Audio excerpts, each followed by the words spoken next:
My wealthy parents planned my Christmas humiliation, but I built my own success and made them kneel and beg for my forgiveness at their failed gala. I'm 29, live in Brooklyn, and run a small jewelry business I started after college.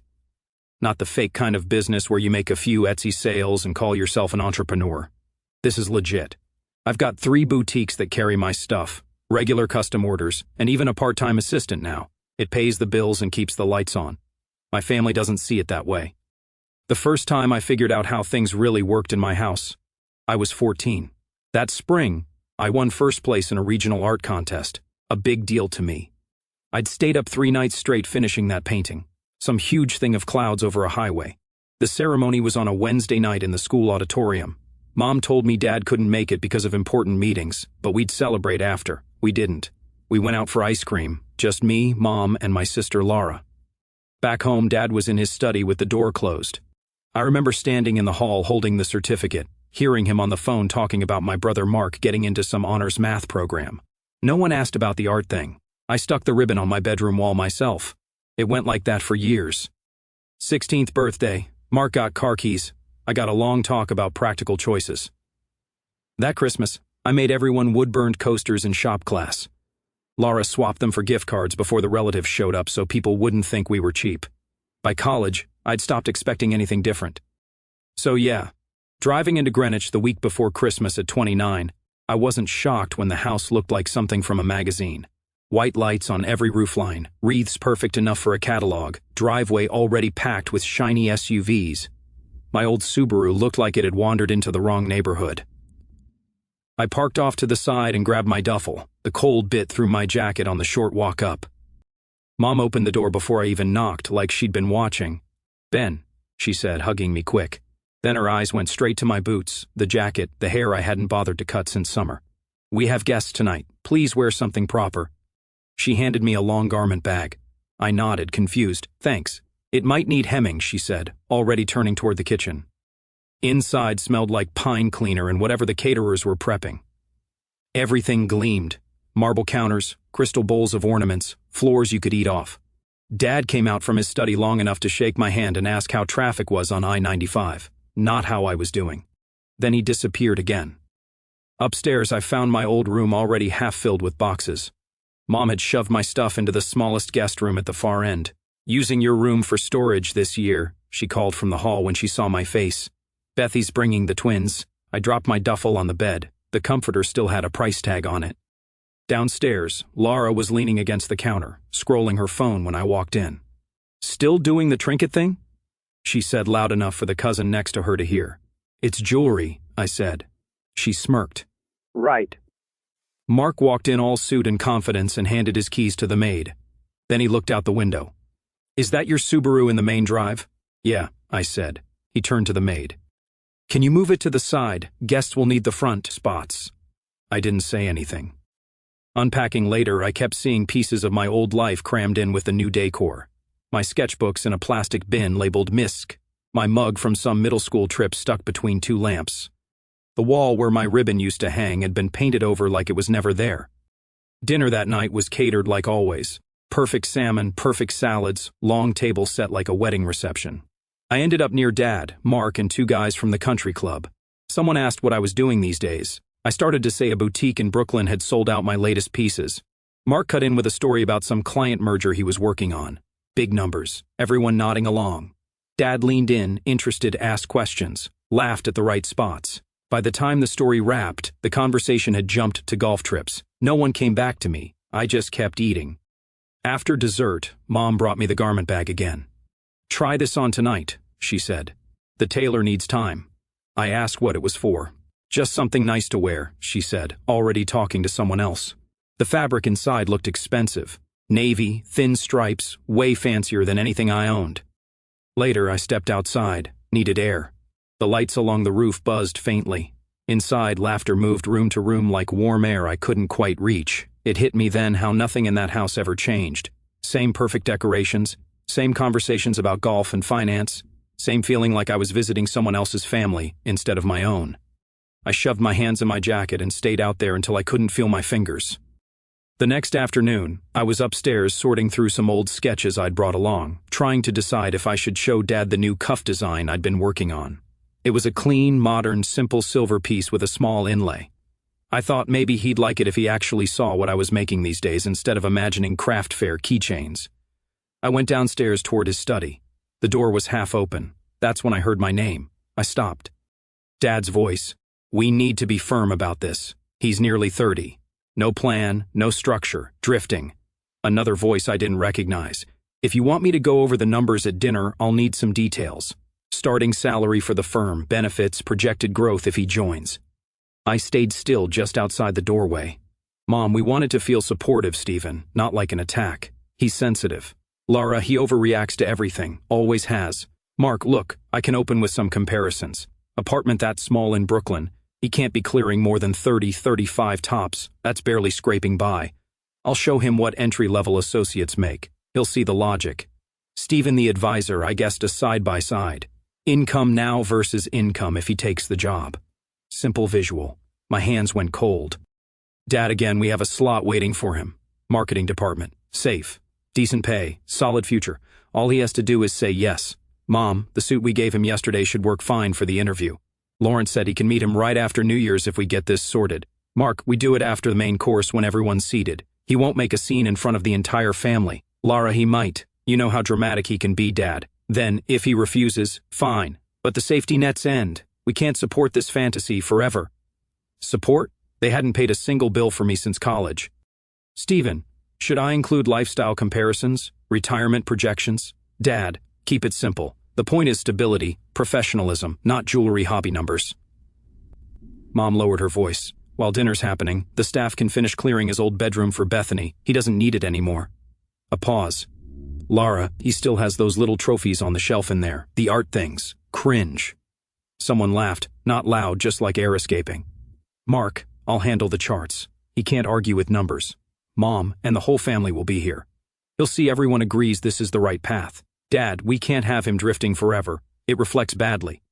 I couldn't feel my fingers. My stomach twisted, like I'd swallowed something sharp. Nobody raised their voice. They sounded calm, practical, which somehow made it worse than yelling. I backed away before anyone saw me. Upstairs, I packed the few things I'd brought. Just essentials: laptop, charger, the cuff sample, a change of clothes. I left everything else in the room with the price-tagged comforter, including the navy pinstripe still zipped in its garment bag. On the way out, I told Maria, the housekeeper, that something came up and I might be back later. She nodded, kind as always, no questions. I drove until I hit a rest stop off the highway, parked near the back, hands still shaking a little. Called Eli, my buddy. He picked up on the second ring. "Hey man, you at the mansion yet?" "Yeah, I left." My voice cracked more than I wanted. "What happened?" I told him the whole thing. The dinner plan, the job interview, clearing my room, all of it. He was quiet a second, then said, "That's... wow. But listen, you know your numbers don't lie. Last 2 months were your best ever, right?" "Yeah." "You got that email from Oak and Stone. Did you answer them yet?" I hadn't. It had been sitting starred in my inbox for a week because I couldn't decide if scaling up production was too much right now.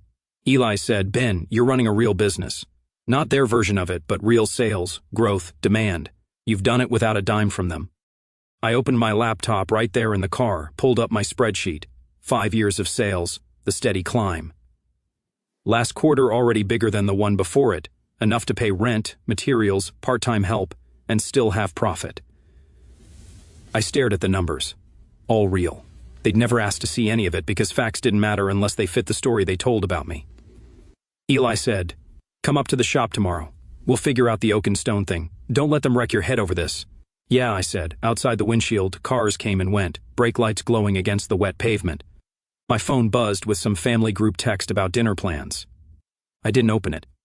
I woke up the next morning in my apartment back in Brooklyn. Bare walls, workbench in the corner, trays of unfinished pieces waiting for polish. Quiet except for the radiator knocking like it always did. The first thing I did was open my laptop, type up a short letter to my parents, print it, sign it, and drop it off at the post office downstairs to send certified.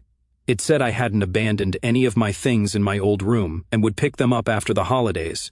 Listed what was there: journals, photos, early tools. So nobody could say they didn't know.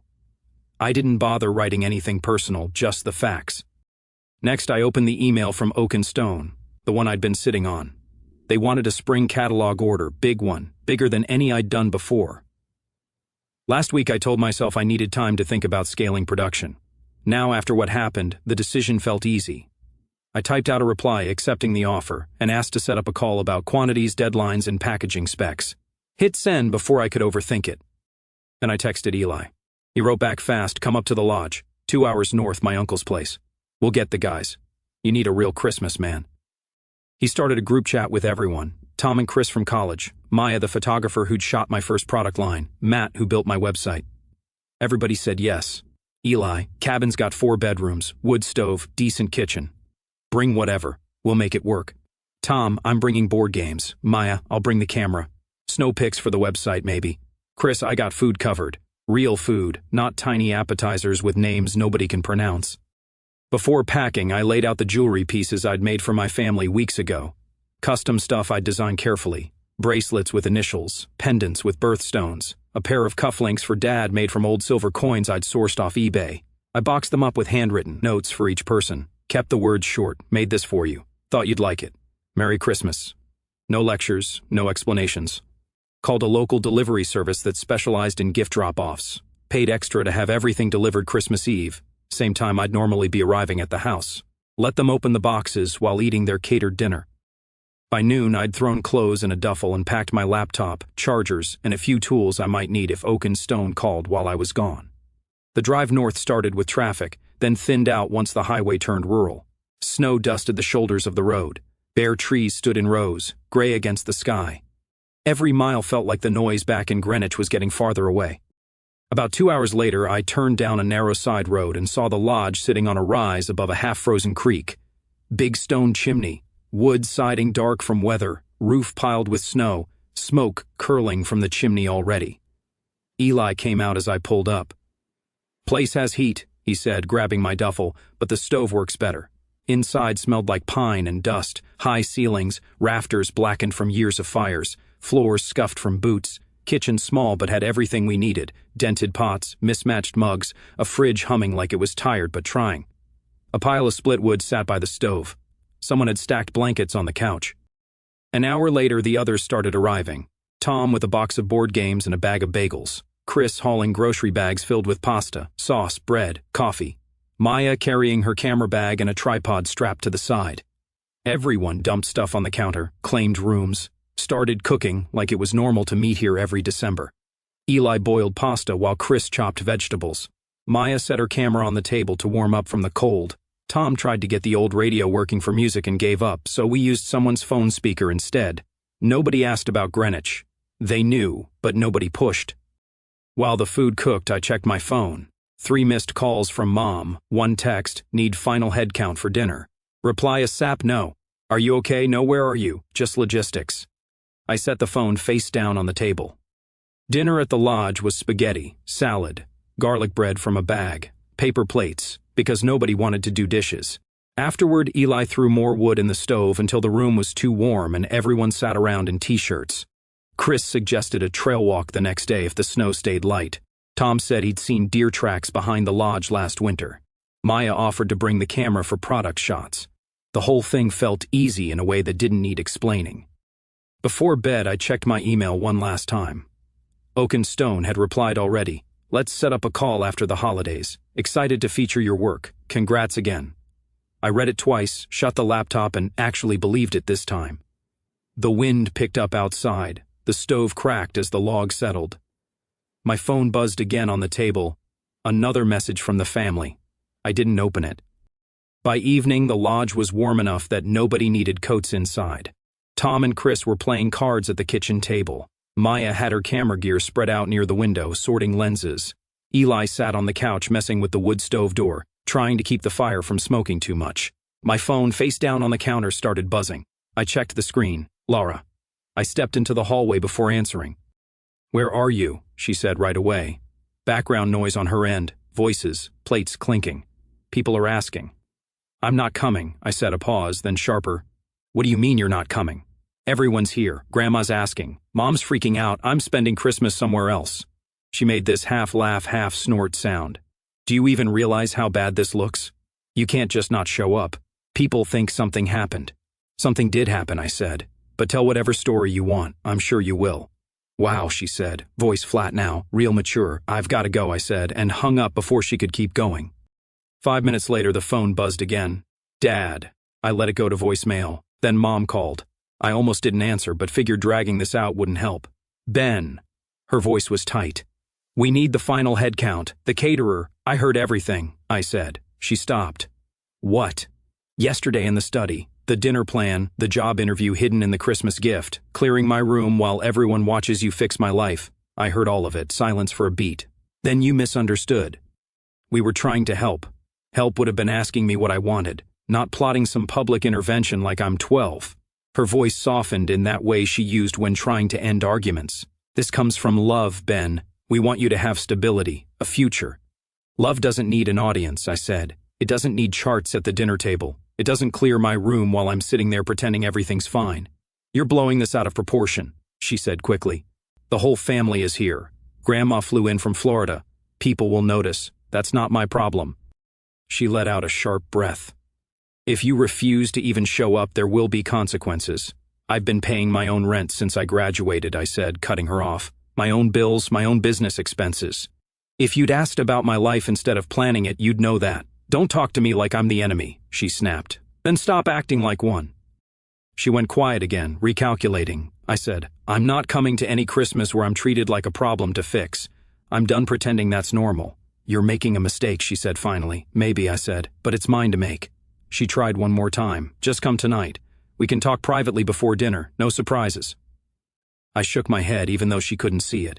No, I'm spending Christmas with people who actually know me. Before she could start again, I said, Merry Christmas, Mom, and hung up. Back in the main room, the others had stopped their games and were looking my way. Not staring, just quiet like they knew something big had happened. Eli walked over, rested a hand on my shoulder. Proud of you, man, he said simply, then went back to the couch like it was nothing. Nobody else asked for details. Maya started packing her lenses. Tom shuffled the deck for another round. Chris checked the pot on the stove. Normal sounds, no speeches. I sat at the small table near the window and opened my laptop, pulled up the delivery confirmation emails for the family gifts. Everything scheduled for Christmas Eve evening drop-off. The courier company would text me once each package was signed for. I added a note to the order. Deliver even if they say recipient unavailable. Leave with staff if needed. Outside the window, the snow had started again. Small flakes drifting sideways in the wind. The trees along the ridge bent a little, then straightened. I closed the laptop and watched until my eyes hurt. The phone didn't buzz again after that. The lodge was quiet when I got up, just the soft creak of the stove cooling down and the wind brushing against the siding. After breakfast, we dragged in a small tree Eli had cut down from the ridge behind the lodge. It wasn't much, crooked near the top, bare spots on one side. Perfect anyway. Tom had brought a box of plain wooden ornaments from the hardware store. Just flat shapes on thin strings, stars, bells, circles, no glitter, no glass. We spread everything on the table with a couple markers and a dull pocket knife. Maya started drawing patterns on hers. Chris burned the edges of a star with a lighter until it had this smoky outline. I carved a small bird out of one of the thicker pieces. Took my time with the wings, sanded the edges smooth, then bent a bit of wire into an open ring and fixed it so the bird looked like it was flying through. Hung it near the top branch where the sunlight hit it. Nobody said much while we worked, just the sound of the knife scraping wood and the stove ticking as it reheated. Around noon, we geared up for a trail walk. Snow still coming down, but light, almost quiet the way it fell through the trees. Boots crunched over the frozen ground. Chris slipped once on a buried rock, swore loud enough to scare a squirrel, made everyone laugh. Maya kept stopping to snap photos. Branches heavy with snow, the creek cutting through ice, the lodge roofline against the pale sky. She asked if I'd bring some pieces outside later so she could shoot product photos in natural light.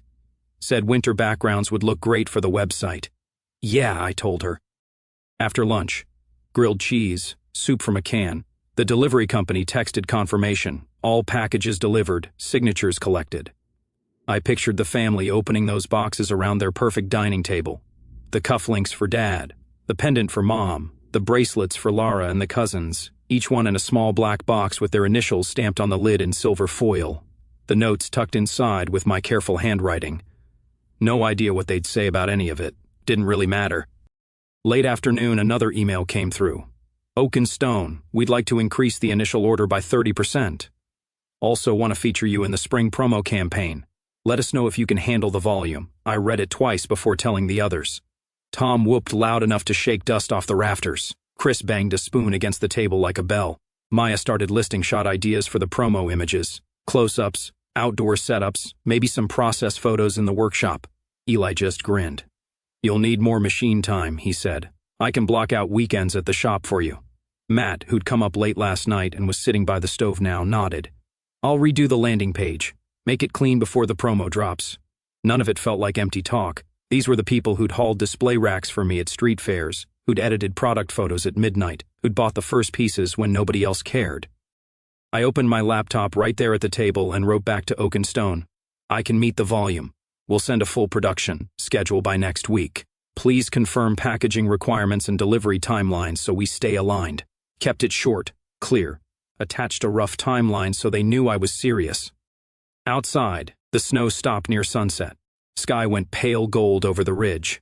Maya took the cuff sample and one of the bracelets outside, shot them on a flat rock dusted with snow while the light lasted. Showed me the screen after, metal catching the sun, snow blurred behind it. Looked like something from a real catalog. That night, we sat around the wood stove eating leftovers while the photos uploaded to Matt's laptop for the website. My phone buzzed once on the counter. Another text from a cousin. Grandma wore the bracelet all dinner. Said it was the only decent surprise this year. I didn't reply, just smiled into my coffee and kept listening to the wood crackle. First week of January, I signed the lease on a bigger workshop. Used to be a printing place, wide open space with concrete floors and big windows along one wall. Drafty, but sunlight hit the back corner most of the day, and it had room for 3 full workbenches plus shelves for inventory. Eli came with me to move everything. My part-time assistant stayed at the studio handling online orders and customer emails so nothing slipped while we moved. We hauled in my polishing station, soldering setup, the bins of silver and brass rods, the little trays of finished pieces ready for shipping. He helped bolt the main bench to the floor so it wouldn't wobble, then wired the new motor for the buffer wheel. It hummed for a minute, then smoked like it was burning toast. Cheap part, Eli said, killing the switch. I'll get you a better one this weekend. While he fiddled with it, I labeled plastic bins for chains, clasps, polishing cloths. Matt stopped by with his laptop to test Wi-Fi for the store updates. Maya leaned pieces against white cardboard near the windows for photos, while Chris taped cardboard over a drafty seam near the back door. By the end of the day, the place looked like it belonged to someone who knew what he was doing. 2 days later, a local magazine ran a short article, 5 makers to watch this year. My name was 4th on the list, right between a ceramicist from Queens and a leather bag company out of Jersey. Orders bumped up the same day. Not crazy numbers, but enough that I had to add a lead time note on the website so people didn't expect overnight shipping. Matt changed the banner on the site to made to order. 2-week turnaround. Clear and simple. I spent the next few mornings answering emails between hammering out bracelet blanks and cutting chain lengths. No speeches about growth or destiny, just work stacked on work.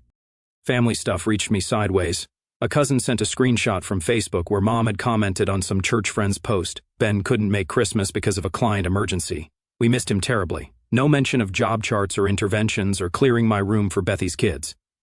Dad emailed me a spreadsheet. Subject line concerned about your long-term stability.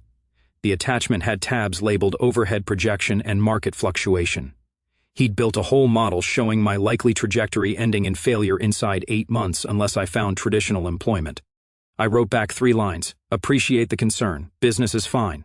Fully handling expenses on my own. Hope the new year's off to a good start for you and Mom. Didn't attach any of my numbers. Laura didn't say anything at all. Not a text, not an email. Mark called one evening while I was finishing a batch of pendants. He started with small talk. Then, how do you handle inventory risk? Like when orders jump suddenly, doesn't cash flow get messy sometimes? I told him you forecast materials the same way you forecast demand, week by week, not year by year. He was quiet a second. My department blew a budget projection last quarter, big client not happy. I told him about setting payment timelines with wholesale clients, about deposits before production, so you're not carrying all the risk yourself. Nothing fancy, just practical stuff I'd learned the hard way. He asked questions like he actually wanted the answers. Mid-January, I scheduled the pickup at the family house for my old things. Maria met me at the door. Your mother's busy, she said. which I guessed was true in the way people mean it when they don't want to be somewhere. Boxes from my room sat stacked in the hallway, journals, high school sketchbooks, a chipped ceramic cup I'd made in 8th grade art class. Maria leaned close. "They tried to donate your old tools," she whispered. "I put them aside so you could decide." It was the box she'd saved after the certified letter I'd sent in December. I looked through it, pliers with worn grips, a tiny anvil I'd bought at a flea market sophomore year, the first soldering iron I ever owned. "Thanks," I said. "Really?" She shrugged. Seemed like they mattered. I left her a small bag before I went. Inside was a silver pendant shaped like a leaf, simple but polished smooth on a plain chain, with a handwritten note, "For everything you didn't have to do, but did anyway. Thank you." She didn't open it while I was there, just smiled and said to drive safe. Back at the workshop that night, I lined up the spring collection pieces on the main bench. Rings on one tray, bracelets on another, pendants catching the last light through the window. No audience, no commentary. Just metal, tools, and the steady scrape of a file shaping edges smooth for tomorrow's polishing. By early spring, the workshop felt like it had always been mine. Calendar on the wall full of shipping dates, trays lined with polished orders, laptop open to a steady stream of emails instead of the empty inbox I'd started with years ago. Every surface smelled like metal dust and wax polish. I had 2 new benches coming in next week, so Maya could shoot process photos without stepping over half-finished pieces. That's when Dad called, not a text, not an email with spreadsheets, a real call. "Ben," he said, voice tighter than usual, "we've got a problem. The charity event planner just backed out, 2 weeks before the gala. When she quit, she took the auction slate and vendor contacts with her, so we're rebuilding the program from scratch. Your mother's beside herself." I waited. He cleared his throat. "Your grandmother suggested we feature some of your pieces, center displays, maybe a small auction. People know your name now after that magazine thing." I could picture Grandma pushing that through like a queen moving chess pieces, ignoring every excuse. Dad kept going. "It would really help us out. You'd get exposure too. Win-win." "I'll consign a few pieces for the auction," I said. "But everything needs QR codes and card readers on the tables. Auction items get reserve prices, and I want the terms in writing." A pause. "Then, of course." 2 weeks later, I showed up at the venue with 3 display cases and a folder of paperwork signed by both of us. Mom greeted me near the door, face polite but stiff like she'd bitten into a lemon. "Thank you for doing this," she said. "Happy to help," I said, and meant it. Tables draped in white filled the room. Someone had set small spotlights over the displays. My pieces sat under glass. The silver cufflinks, the pendants, the bracelets with inlaid stones, each with a card bearing my logo, short description, starting bid price, and a little QR code linking to the website. Guests started filtering in. First couple stopped to look at a bracelet, asked what the metal was. I told them, sterling silver, hand-cut, polished in-house, no big pitch, just facts. Another guest asked how long I'd been in business. 5 years, I said. She raised her eyebrows, said she'd seen my name in the Oakenstone catalog. Grandma appeared out of nowhere, slipped her arm through mine. I told them, "You were the only sensible one in this family," she whispered, eyes sharp like she enjoyed watching everyone notice what they'd missed. She didn't leave my side until the first auction bid went up. During the announcements, Dad read the item list slowly, like he wanted every syllable right. My pieces sold steadily, nothing ridiculous, but solid bids, enough to raise good money for their cause and still hit the reserves I'd set. Nobody called them hobbies tonight. Mark found me near the back after the auction ended. He nodded toward the display cases. "You know, half the board members asked for your website." "Good," I said. He stuck his hands in his pockets, then added when someone from his firm walked up, "This is Ben, my brother, the guy whose line sold out 3 times this quarter. Not trinkets, not hobby, just the facts. Small thing, but it landed." I didn't stay long after the auction wrapped, packed the unsold pieces in their cases, signed the settlement sheet, left the charity share with the committee, picked up my check for the remainder, then told Mom I had orders to fill in the morning. She nodded like she couldn't decide whether to argue or thank me, so she didn't do either. Grandma hugged me on the way out. "Don't let them rope you into more than you want," she said. "Boundaries, Benjamin." "Working on it," I said. Back at the workshop later that night, I set the cases on the bench, opened each one, checked every piece, wiped fingerprints off the glass lids before stacking them by the door for tomorrow's courier pickup. The The space smelled like metal polish and sawdust from Eli cutting new display boards earlier that week. Calendar still full on the wall, laptop pinging with another Oaken Stone reorder request. I shut it instead of answering right away. For a while, I just worked. The hours bled out. The windows went from black to gray without me noticing. I turned off the lights except the one over the main bench. Finished pieces sat on a tray in the center, catching the first pale light of morning through the windows. No speeches, no big lesson. Just work waiting for me tomorrow. And that was enough.